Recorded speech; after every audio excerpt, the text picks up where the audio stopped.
بسم اللہ الرحمن الرحیم علیکم ورحمۃ اللہ وبرکاتہ۔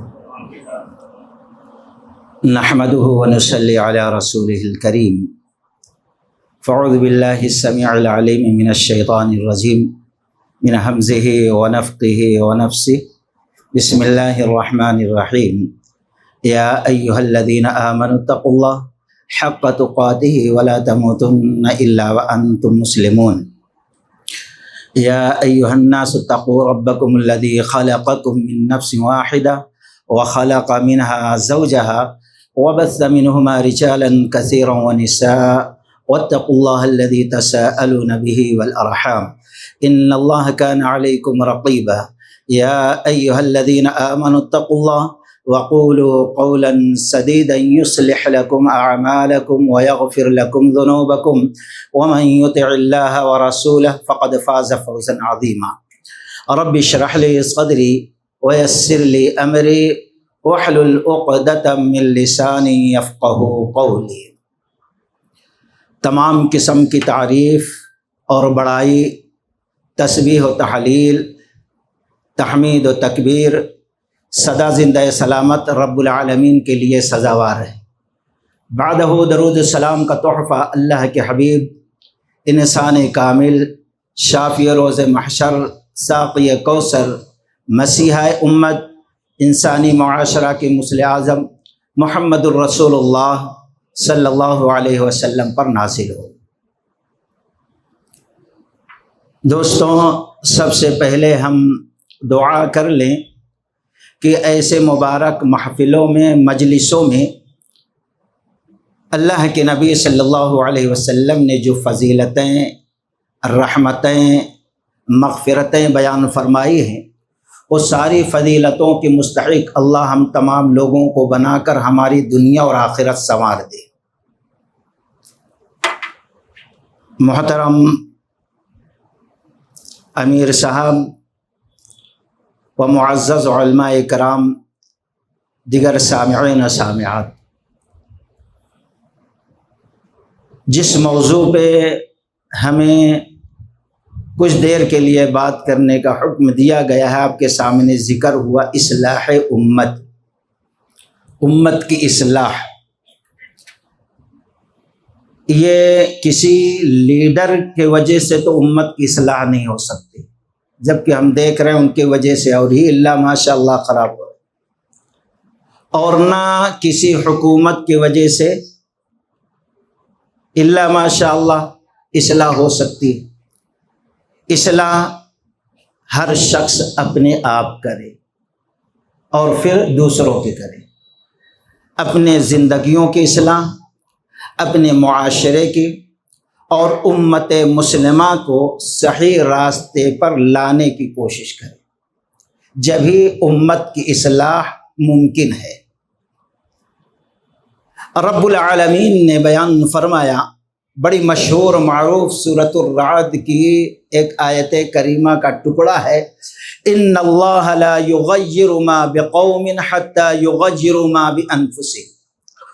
اللہ تبارک و تعالی اس وقت تک کسی قوم کی حالت کو نہیں بدلتا جب تک کہ قوم خود بخود اپنی حالت نہ بدل لے۔ پہلے ہمیں تیار ہونا ہے، پھر اس کے بعد دوسروں کو تیار کرنا ہے، دوسروں کی اصلاح کرنا ہے۔ حافظ ابن کثیر رحمۃ اللہ علیہ، ابن کثیر سورۃ البقرہ کی آیت میں ایک تفصیلی ایک واقعہ نقل کیا کہ عبداللہ بن عباس رضی اللہ تعالی عنہ کے پاس ایک صاحب آئے اور انہوں نے کہا کہ میرے دل میں ایک جذبہ، ایک امنگ، ایک جوش، ایک ولولہ ہے۔ کہا کیا جوش ہے، کیا جذبہ ہے، کیا چاہت ہے؟ کہا یہ کہ لوگوں کو اچھائیوں کا حکم دیں، اچھائیوں کی طرف بلائیں، لوگوں کی اصلاح کریں، اور لوگوں کو منکرات سے، گناہ سے، نافرمانیوں سے، خطاؤں سے روکیں۔ کہا یہ تو بہت اچھا جذبہ ہے، بڑی اچھی چاہت ہے، لیکن یہ بتاؤ کیا اپنے آپ کو تم نے اس لائق بنا لیا کہا ہاں۔ اس لائق تم سمجھتے ہو کہ لوگوں کو اچھائیوں کا حکم دو اور برائیوں سے روکو؟ کہا ہاں۔ کہا اچھا یہ بتاؤ قرآن عظیم کی 3 آیتوں پر تمہارا عمل ہوا؟ کہا کون سی آیت؟ تو کہا اتأمرون الناس بالبر وتنسون انفسکم وانتم تتلون الکتاب افلا تعقلون۔ لوگوں کو اچھائیوں کا حکم دیتے ہو اور خود کو بھول جاتے ہو۔ عام طور پر جب ہم تقریر کرتے ہیں تو لوگ ہمارے حالات پر، تقریر کرنے والے کے اسوا پر نظر ڈالتے، یہ جو بول رہا ہے حقیقت میں بازار میں اس کا معاملہ ویسا ہے کیا؟ تو دلوں پر اثر کرتی ہے بات۔ تو عبداللہ بن عباس رضی اللہ تعالی عنہ نے کہا اتأمرون الناس بالبر وتنسون انفسکم وانتم تتلون الکتاب فلا تعقلون۔ کیا اس آیت پر تمہارا عمل ہے؟ کہا اس پر تو میں نے غور ہی نہیں کیا۔ اچھا ٹھیک ہے، دوسری آیت یا ایھا الذین آمنوا لم تقولون ما لا تفعلون کبر مقتا عند اللہ ان تقولوا ما لا تفعلون۔ اللہ تعالیٰ فرما رہا اے ایمان والو ایسی بات تم کیوں کہتے ہو جس پر تمہارا عمل نہیں ہے؟ کبر مقتا عند اللہ، اللہ تبارک و تعالیٰ کے نزدیک یہ تو ایک قبیح جرم ہے، ناپسندیدہ عمل ہے یہ جو تم خود کہتے ہو، جس کی طرف بلاتے ہو اس پر تمہارا خود عمل نہیں ہے، اللہ اس چیز کو پسند نہیں کرتا ہے۔ کہا اس پر عمل ہے؟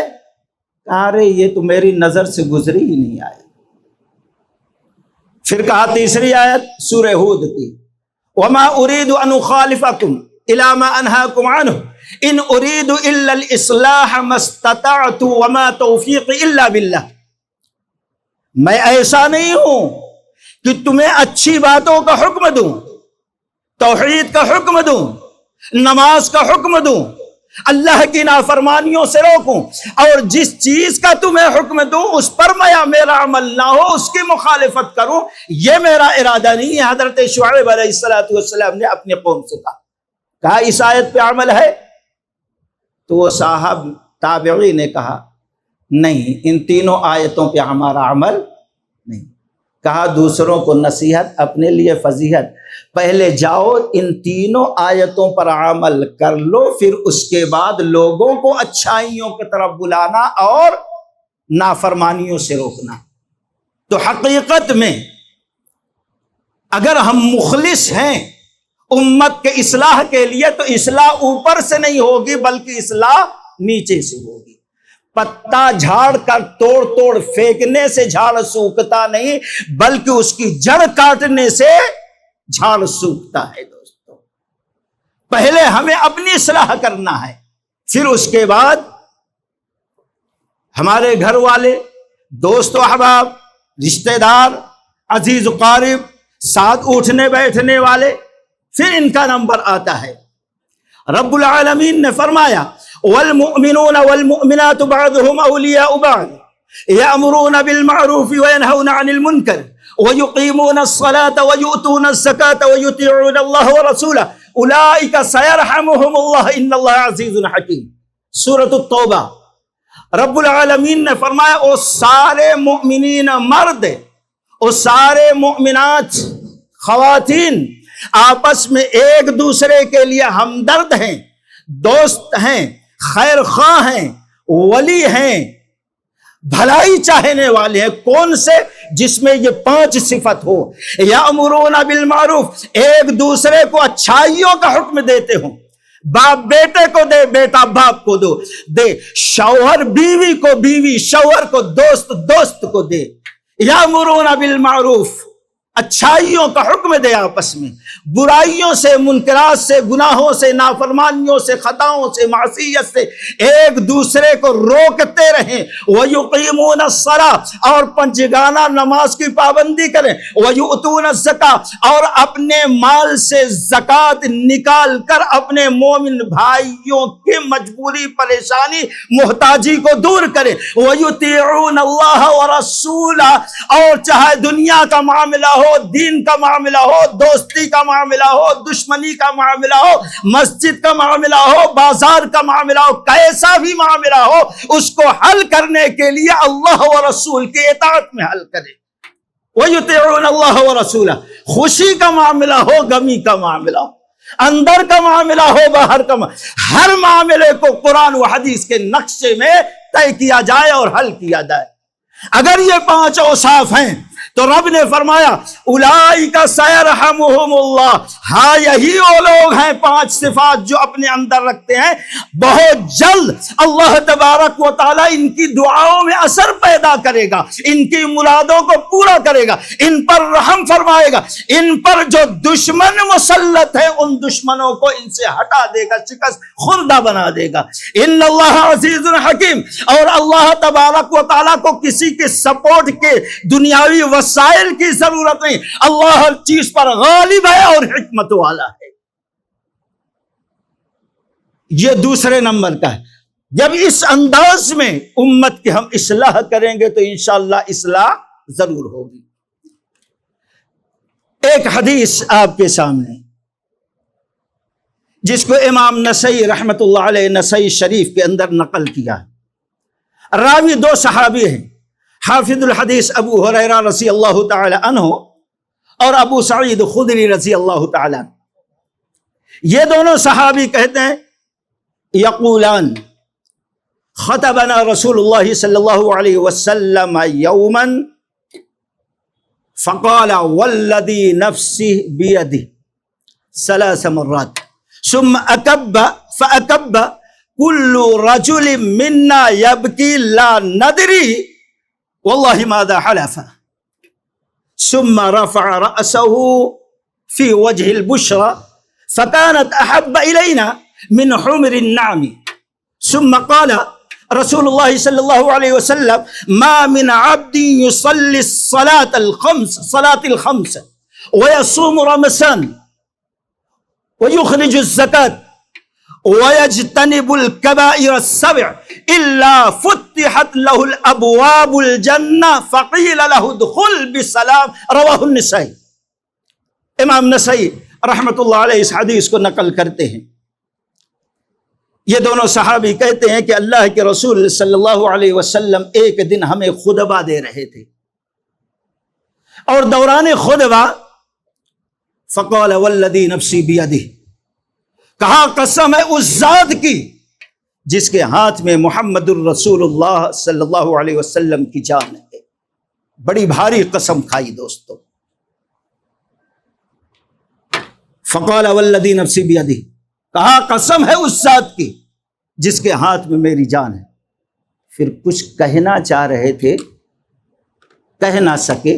ثم اکب، اللہ کے نبی صلی اللہ علیہ وسلم نے اپنے سر کو جھکا لیا۔ صحابہ اکرام دیکھ رہے ہیں، صحابہ نے بھی جھکا لیا، کچھ دیر جھکا کے رکھا، چہرے پر غم کے آثار تھے۔ ثم رفع راسہ، پھر اللہ کے نبی صلی اللہ علیہ وسلم نے اپنے سر کو اوپر اٹھایا، دوبارہ کہا فقال والذی نفسی بیدہ، قسم ہے اس ذات کی جس کے ہاتھ میں میری جان ہے۔ کچھ زبان سے نہیں نکلا، کچھ کہہ نہ سکے۔ ثم اکب فاکب، اپنے سر کو جھکا لیا تو سارے صحابہ جو وہاں پہ موجود تھے اپنے سروں کو جھکا لیے۔ کچھ دیر تک خاموشی، سکوت۔ پھر آپ صلی اللہ علیہ وسلم، دونوں صحابی کہتے ہیں یبکی منا، اب ہم لوگ یہ سوچنے پہ مجبور ہو گئے آخر رسول رحمت کو تکلیف کیا ہے، غم کیا ہے، مصیبت کیا پہنچی، پریشانی کیا پہنچی۔ آپ 3 بار قسم کھائے اور کچھ بتانا چاہتے ہیں، بولنا چاہتے ہیں، لیکن آپ بتا نہیں سکتے، غم کی وجہ سے اپنے سر کو جھکا کیوں لے رہے۔ صحابہ نے یہ سوچا اور ان کا دل بھر آیا۔ وہ کہتے ہیں کل رجل منا یبکی لا ندری علی ماذا حلف، ہم میں سے ہر شخص رونا شروع کر دیا، ہچکیاں بند، کیونکہ نبی کو کیا تکلیف ہے، کیا کہنا چاہے کہہ نہیں سکتے۔ نبی کے غم، نبی کے تکلیف، نبی کے دکھ کو صحابہ برداشت نہیں کر پاتے تھے۔ ہسکیاں بدھی سارے صحابہ روتے کہ آخر نبی کو ہوا کیا ہے، قسم کھاتے ہیں کچھ کہنا چاہتے ہیں لیکن کچھ کہہ نہیں پا رہے۔ رونے کا سلسلہ جاری تھا۔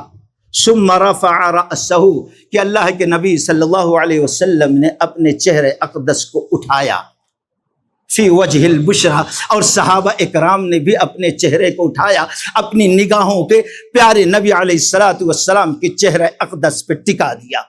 دیکھتے کیا ہے صحابہ کہ اللہ کے نبی صلی اللہ علیہ وسلم کے چہرے پر خوشی کے آثار ہے، سکون ہے، اطمینان ہے۔ اب صحابہ خوش ہو گئے، رونا بند ہو گیا۔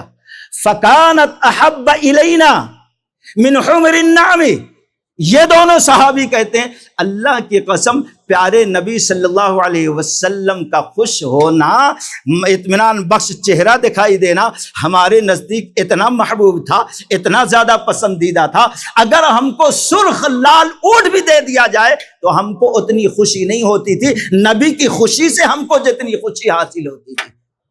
اب ہم کو اطمینان مل گیا، نبی کے چہرے پہ مسکراہٹ ہے، نبی کے چہرے پہ سکون ہے، نبی کے چہرے پہ اطمینان ہے۔ پھر آپ نے فرمایا ثم قال ما من عبد يصلي الصلاة الخمس ويصوم رمضان ويخرج الزکاة، آپ صلی اللہ علیہ وسلم نے فرمایا جو بندہ نماز پنجگانہ کی حفاظت کرے، پانچوں وقت کی نماز کو پڑھے، رمضان کے روزے رکھے اور اپنے مال سے زکوٰۃ ادا کرے، وَيَجْتَنِبُ الْكَبَائِرَ السَّبْعَ، اور 7 بڑے بڑے گناہوں سے اپنے زندگی، اپنے ایمان کو بچا کے رکھے، إِلَّا فُتِحَتْ لَهُ الْأَبْوَابُ الْجَنَّةِ، میدان محشر قائم ہوگا، اللہ تبارک و تعالی اللہ تبارک و تعالی کے حکم سے فرشتے جنت کے تمام دروازوں کو کھول دیے جائیں گے، جنت کے ہر دروازے سے اس کو بلایا جائے گا، اے اللہ کے نیک صالح بندے، اب تیرے لیے جنت کے سارے دروازے کھلے ہیں، اب تیرا اختیار ہے، تیری چاہت ہے، تیرا مقصد، تیری آرزو ہے، جس دروازے سے چاہ تو جنت کے اندر داخل ہو جا۔ یہ مقام، یہ مرتبہ ہوگا۔ اللہ سے دعا کریں کہ اللہ تبارک و تعالی ہم سب کو یہ مقام عطا کر دے۔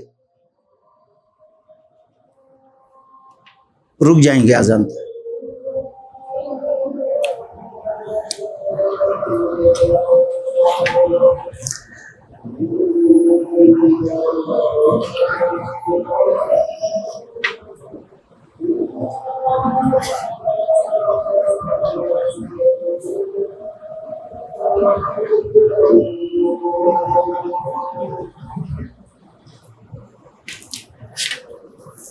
غور کریں یہ مقام، اور ہم چھوٹی موٹی کامیابیوں کے پیچھے پڑے رہتے ہیں دنیا کے اندر، جبکہ سب سے بڑی کامیابی دوزخ سے ہم کو بچا لیا جائے اور جنت میں داخل، یہ ہے اصل کامیابی کا معیار۔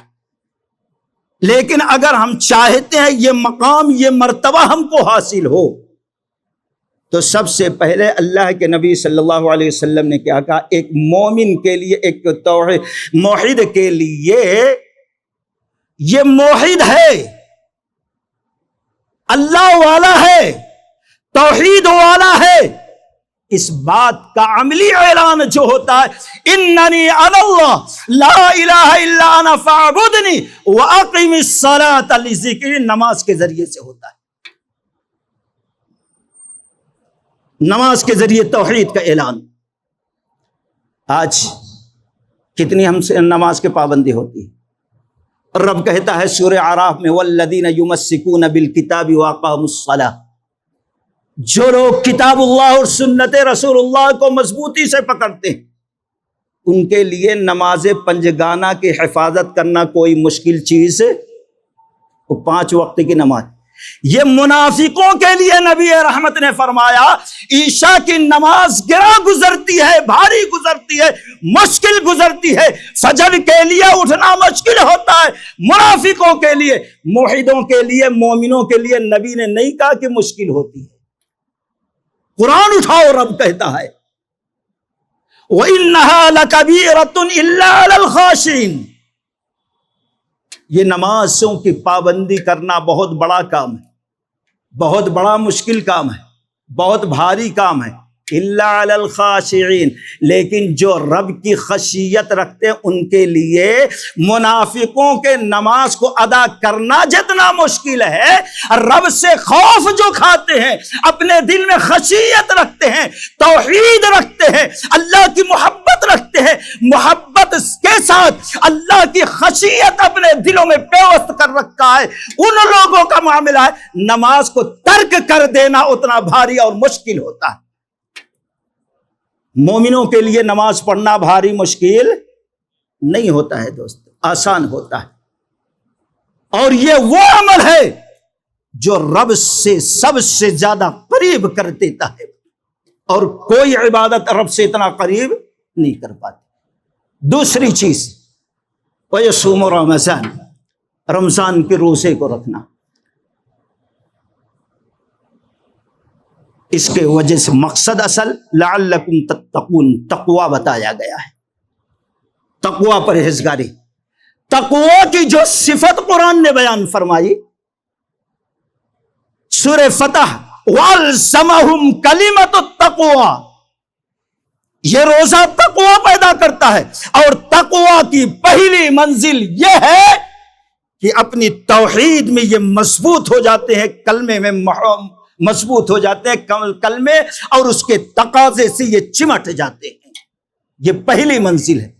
دوسری منزل تقوی کی فَإِلَٰهُكُمْ إِلَٰهٌ وَاحِدٌ فَلَهُ أَسْلِمُوا وَبَشِّرِ الْمُخْبِتِينَ، سورہ حج۔ تم نے مان لیا رب معبود ہے تو پھر وَبَشِّرِ الْمُخْبِتِينَ، رب کے وفادار بن جاؤ، اور بشارت ہے، خوشخبری ہے مخبتین کے لیے، مخبتین جو اللہ تبارک و تعالیٰ کے ڈر اور خوف سے گناہوں کا راستہ چھوڑ دے، یہ تقوی کی دوسری منزل، دوسری علامت ہے۔ کتنا ہم لوگوں نے چھوڑا ہے سوچو۔ نمبر 3، یا ایھا الذین آمنوا اتقوا اللہ حق تقاتہ ولا تموتن الا وانتم مسلمون، آخری سانس تک اللہ کی فرما برداری کرتے رہے، یہ ہے تقوی کی تیسری منزل۔ صرف رمضان کے اندر وَيَصُومُ رَمَضَانَ وَيُخْرِجُ الزَّكَاةَ، مال جس سے انسان محبت کرتا ہے، اس محبوب مال سے رب اور رسول کے فرمان کے مطابق نکالے۔ رب کا جو غریب بندہ، مجبور بندہ ہے، محتاج بندہ ہے، اس کو اتنا دے دے کہ اس کی مجبوری، محتاجی، اس کا فکر، غم ختم ہو جائے، وہ بھی سکون اور اطمینان کی زندگی گزارنے لگے۔ یہ تینوں کے بارے میں فرض ہیں، اسلام کا ستون ہے، اسلام کی بنیاد ہیں، لیکن اللہ کے نبی صلی اللہ علیہ وسلم نے فرمایا من عاد لی ولیا فقد آذنتہ بالحرب، جو شخص میرے ولی سے دشمنی کرے گا، اللہ تبارک و تعالیٰ اس کے لیے جنگ کا اعلان کرتا ہے۔ اللہ سے لڑ کون سکتا ہے؟ ولی کون؟ جو رب کا قریب ہو۔ اسی حدیث میں بخاری کی مما افترضت، اللہ کی قربت، اللہ کی نزدیکی، اللہ کی محبت، اللہ کی ولایت نصیب کیسے ہوگی؟ رب نے جو اپنے بندوں پر فرض قرار دیا ہے، ان فرائض کو ادا کر دے، رب کی قربت، رب کی محبت اس کو حاصل ہو جائے گی۔ اب ایسے شخص پر کوئی دشمنی نبھاتا ہے تو وہ گویا اللہ تبارک و تعالیٰ سے لڑنے کا اعلان کر رہا ہے، اور اللہ تعالیٰ ایسے شخص کو شکست خوردہ بنائے گا، دنیا میں ذلیل رسوا کر دے گا۔ یہ تین چیزیں ہیں دوستو، اگر ہم اس پر عمل کر لیں تو ہماری قوم کی بھی اصلاح ہوگی، ہماری بھی اصلاح ہوگی، رب کی نظر میں ہم بہتر بھی بن جائیں گے۔ اب پھر چوتھے نمبر پہ کہا وَيَجْتَنِبُ الْكَبَائِرَ وَيَجْتَنِبُ الْكَبَائِرَ السَّبْعِ، 7 اب یہاں ان 7 گناہوں کا تذکرہ نہیں ہے، لیکن اسی سے ملتی جلتی حدیث امام بخاری رحمۃ اللہ علیہ نے بخاری شریف میں 2 مقام پر نقل کیا ہے تقریباً. اس کے راوی بھی حافظ الحدیث ابو ہریرہ رضی اللہ تعالی عنہ ہے. بڑی مشہور و معروف حدیث ہے، اجتنبوا السبع الموبقات. آپ صلی اللہ علیہ وسلم نے فرمایا 7 ہلاک کرنے والے، تباہ کرنے والے، برباد کرنے والے، ایمان کو ضائع کرنے والے، اعمال صالحہ کو برباد کرنے والے گناہوں سے تم اپنے آپ کو، اپنے ایمان کو بچا لو. صحابہ نے پوچھا اے اللہ کے رسول صلی اللہ علیہ وسلم، کون سے 7 اعمال ہیں؟ الشرک باللہ والسحر وقتل النفس التي حرم اللہ الا بالحق وَأَكْلُ مَالِ الْيَتِيمِ وَأَكْلُ الرِّبَا وَالتَّوَلِّي يَوْمَ الزَّحْفِ وَقَذْفُ الْمُحْصَنَاتِ الْمُؤْمِنَاتِ الْغَافِلَاتِ رواہ البخاری. اس میں اللہ کے نبی صلی اللہ علیہ وسلم نے صرف گناہوں کی گنتی کا ذکر نہیں کیا، بلکہ اللہ کی قسم ان گناہوں کے ذریعے سے امت کے تباہی اور بربادی کا نقشہ بھی بنا کر دے دیا ہے. اگر ان گناہوں کو نہیں چھوڑے تو یہ امت دنیا کے اندر ذلیل و رسوا ہوگی، تباہ و برباد ہوگی. اگر ان گناہوں کو چھوڑ کر زندگی گزارا، اپنے ایمان کو بچایا، اپنی زندگی کو ان برباد کرنے والے گناہوں سے محفوظ رکھا، تو اللہ دنیا کے اندر اس کو عزت دے گا. اس امت کی اصلاح ممکن ہے، ورنہ اصلاح ممکن نہیں ہے. پہلی چیز الشرک باللہ، سب سے بھیانک، سب سے خطرناک، سب سے بدترین، سب سے بڑا گناہ اگر کوئی ہے تو شرک کا گناہ ہے. اس کے وجہ سے ایمان خراب ہوتا ہے، عقیدہ خراب ہوتا ہے، اعمال صالحہ ضائع ہو جاتے ہیں، دنیا سے امن و سکون ختم ہو جاتا، دنیا کے اندر لڑائی جھگڑے مار پیٹ جنگ جدال شروع ہو جاتی. اسی شرک کے وجہ سے ہے دوستوں. لیکن شرک اس لیے ہم کہتے ہیں بار بار، اگر توحید کو سمجھنا ہے حقیقت میں تو شرک کو سمجھنے کی ضرورت ہے. جب تک ہم شرک اس کی باریکی سے نہیں سمجھیں گے، توحید کو ہم صحیح طور پر اپنا نہیں سکتے، اس پر عمل نہیں کر سکتے. دوستو امام بہقی رحمت اللہ علیہ بہقی شریف کے اندر نقل کرتے ہیں، غالباً ابو موسیٰ اشعری رضی اللہ تعالیٰ عنہ وہ ایک بار مدینۃ المنورہ کی مسجد میں خطبہ دیا جمعہ کا، اور بہت زبردست خطبہ دیا، آواز بلند ہو گئی، اور پورے خطبے میں لوگوں کو شرک سے منع کرتے رہے، شرک سے ڈراتے رہے، اس کی قباحت، اس کے نقصانات بیان کرتے رہے. خطبہ ختم، نماز پڑھی گئی، بہت سارے مصلی آگے گھیر لیے. کہا اے صحابی رسول ابو موسیٰ اشعری رضی اللہ تعالی، اتنی بڑی مسجد ہے، اتنے لوگ ہیں، ان میں سے آپ کس کے اندر شرک کو دیکھا ہے؟ کس کو مشرک سمجھتے ہیں؟ کس کے عقیدے میں شرک ہے؟ کس کے اعمال میں شرک ہے؟ جو آپ نے پورا خطبہ ہی شرک کی برائی میں دے ڈالا، بتائیے، ورنہ آپ کو لے کے چلیں گے عمر رضی اللہ تعالیٰ عنہ کے سامنے ٹھہرائیں گے. آپ جواب دو. ابو موسیٰ اشعری رضی اللہ تعالیٰ عنہ کہتے ہیں، اللہ کی قسم ہے، پیارے نبی علیہ الصلوۃ والسلام موجود ہیں، مسجد نبوی بھری ہے صحابہ سے، ان کے بارے میں کون سوچ سکتا ہے شرک کے بارے میں؟ اللہ کے نبی نے پورا خطبہ شرک کی قباحت کے بارے میں دیا، اور کہا کہ اے لوگو، اللہ نے اپنے فضل و کرم سے توحید تم کو عطا کی ہے، شرک سے بچایا ہے، تم بھی توحید کو لازم پکڑو اور شرک سے بچاؤ. یاد رکھو، ایک دن وہ ایسا آئے گا تمہارے اعمال میں، تمہاری زندگیوں میں، تمہارے عقائد میں اس طریقے سے شرک داخل ہوگا جس طریقے سے رات کالی ہو، رات سیاہ ہو، رات اندھیری ہو، پتھر کالا اور سیاہ ہو، اور کالی چوٹی کالے پتھر پر سیاہ رات میں چلے، تو اللہ کی قسم اگر چوٹی چلتی ہے، رات کالی ہو، پتھر کالا ہو، چوٹی کالی ہو، تو چلنے کی آواز بھی نہیں آتی اور چوٹی دکھائی بھی نہیں دیتی۔ اسی طریقے سے ہم اپنے آپ کو موحد سمجھتے رہیں گے، توحید والا سمجھتے رہیں گے، کوئی نفس کو اپنا خدا بنا لیا ہوگا، کوئی روپے پیسوں کو اپنا خدا بنا لیا ہوگا، کوئی بیوی بچوں کو اپنا خدا بنا لیا ہوگا، رب کا قانون اس کے لیے کوئی معنی نہ رکھتا ہوگا۔ کہا اللہ کے نبی صلی اللہ علیہ وسلم نے یہ خطبہ دیا تھا، اس لیے میں نے بھی یہ خطبہ دیا ہے۔ دوستو، توحید کو سمجھنا ہے تو اس کے پہلے شرک کی باریکیوں کو سمجھو۔ جب ہم صحیح طور پر عقیدہ توحید پر زندگی گزار سکتے۔ بڑے اختصار کے ساتھ 1-2 منٹ باقی رہ گیا۔